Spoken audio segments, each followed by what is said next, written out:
Halo, assalamualaikum warahmatullahi wabarakatuh. Selamat datang di channel Al-Amin Group. Jangan lupa subscribe, like, and share. Kemudian nyalakan tanda loncengnya agar berlangganan video-video terbaru dari Al-Amin Group. Baiklah guys, banyak yang request, kemudian banyak yang bertanya, berapakah ukuran yang pas ataupun takaran-takaran adonan bata ringan. Nah, kemarin memang masih saya rahasiakan teman-teman. Di sini saya akan florin karena rekan-rekan semua niat saya benar-benar berbagi ilmu teman-teman. Dalam artian ketika kebaikan yang kita tanam, maka yang akan kita petik adalah hal kebaikan pula. Kalau misalkan bukan sama saya, mungkin sama keluarga saya, kemudian orang-orang terdekat saya akan mendapat hasilnya.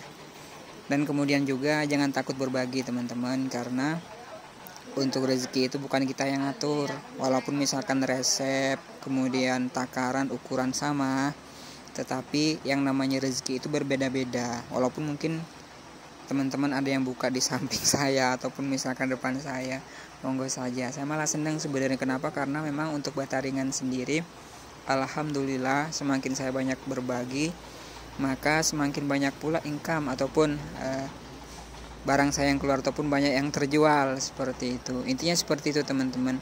Ketika membuka bisnis ini bukan hanya semata-mata mengharapkan income ataupun keuntungan, tetapi yang kita harapkan adalah rezeki yang barokah, kemudian juga halal untuk keluarga kita. Nah, itulah seperti itu teman-teman. Nah, baiklah guys, di sini saya akan benar-benar memberikan resep, dicatat benar-benar untuk wilayah Sumatera yang intinya, karena yang perlu diperhatikan teman-teman ataupun rekan-rekan ataupun bapak-bapak sekalian, ketika membuat bata ringan itu memang setiap daerah itu berbeda. Ada mungkin pasir lebih halus, ada yang lebih kasar. Nah, di sini yang pertama yang saya akan jelaskan prosesnya adalah benar-benar rinci teman-teman. Yang pertama yang harus kita lakukan adalah pengisian air. Pengisian air dicatat benar-benar ya, pengisian air. Nah, perbandingan air dengan semen adalah ketika misalkan semen 1 sak.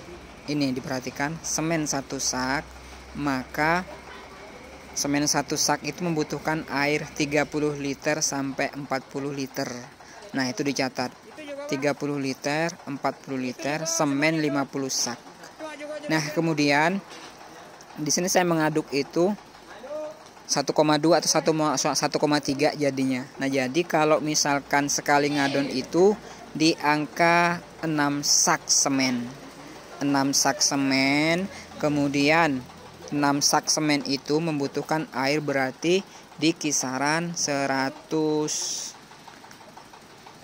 Dalam artian ketika misalkan 1 sak itu taruhlah misalkan 3 kalinya berarti 180, taruhlah 200 liter dalam sekali ngadon, berarti kan dalam artian satu drum. Nah, kemudian takaran itu takaran mengenai pasir, semen dan air. Semen 6 sak setengah, air 200 sak. Air 200 liter, sorry. Nah, kemudian pasir itu membutuhkan, ember yang saya gunakan itu ada di video. Ini ember yang saya gunakan adalah itu muat di 20 kilo. Nah, dalam artian 20 kilo itu satu kali ngadon saya membutuhkan 35 ember. Nah, tinggal dikali teman-teman. 3 kali 2 berarti kan 600 kilo. Nah, 600 kilo 3 kali 2 30 ember aja udah di 600 kilo, berarti di kisaran 650 kilo pasir seperti yang ada di foto ini. Nah, ini contoh ember yang saya gunakan.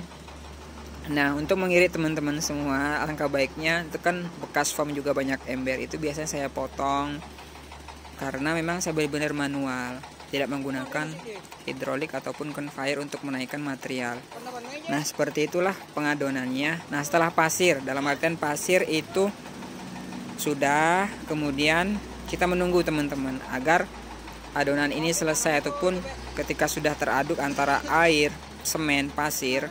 Nah, baru nanti itu masuknya adalah pengeras beton, karena saya menggunakan pengeras beton untuk posisi pengerasan agar lebih cepat, ataupun kita kerjanya nggak sampai malam, kadang sampai maksimal sampai jam 6 sampai jam setengah 6 udah selesai semua, udah beres-beres.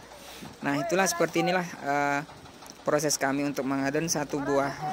Sekali ngadon itu memang dapatnya di 1 kubik lah paling kecil, 1 kubik 1,2, kadang kalau mau benar-benar 1,3 kadang juga dapat.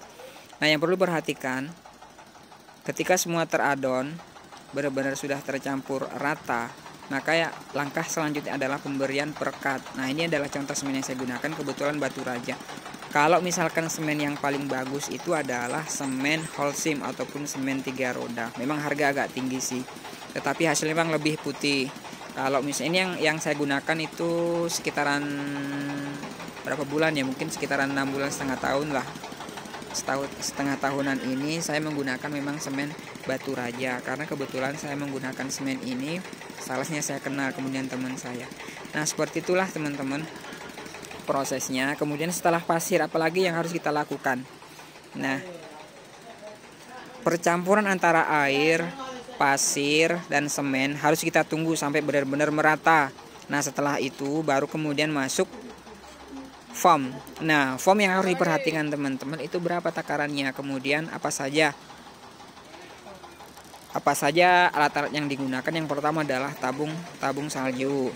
Nah itu kan benar-benar hanya bermodal sedikit tabung salju, kemudian kompresor, kemudian kemudian selang-selang dan pipa-pipa. Kemudian juga kalau misalkan untuk proses saya memang sudah posisinya memang benar-benar sudah tertanam di situ, dalam artian pipa-pipa apa segala macam itu hanya putar keran aja ketika memasukkan, nggak harus gerak-gerak. Nah ketika gerak-gerak itu biasanya akan rusak. Nah berapa sih takarannya? Kalau untuk foam, catat benar-benar teman-teman, foam itu hanya membutuhkan 1 kali adon itu saya memasukkan foam itu hanya di 0,6, 0,7, 0,8 tergantung nanti ketika misalkan selesai di adon. Nah kita harus lihat apakah sudah pas takarannya. Misalkan 1 kilo itu 1 liter itu hanya di angka 0,9 minimal 0,9 sampai 1 kilo. Nah itu yang pasnya ketika foamnya masuk, dalam artian itu airnya hanya di 30 liter ataupun 25 liter sekali ngadon. Nah inilah contoh yang sudah teraduk. Nah ini menggunakan semen Batu Raja, bentuknya seperti ini teman-teman, seperti ini bentuknya ataupun warnanya seperti ini. Memang agak kasar, kenapa? Karena memang saya sengaja ketika diplester itu akan lebih mudah memplesternya. Beda kalau misalkan yang AC itu biasanya ngelotok teman-teman ketika tidak tahu triknya seperti apa. Nah ini yang cetakan yang kedua. Nah sedangkan yang mal yang tersedia ini adalah cetakan yang ketiga. Saya biasanya hanya nyetak 3 kali, maksimal itu 4 kali, bahkan kadang kalau misalkan ngejar bener-bener itu kemarin itu bisa di 5-6 kali. Nah ini kemudian foam ini memprosesnya masuk foam. Nah setelah tadi itu kemudian masuk foam, ini foamnya masuk itu hanya di 0,678, kita lihat kondisinya. Kemudian tadi itu kalau misalkan pengeras betonnya hanya di angka sama dengan berat banyaknya foam ataupun 0,6 mili juga yang saya gunakan. Nah ini prosesnya.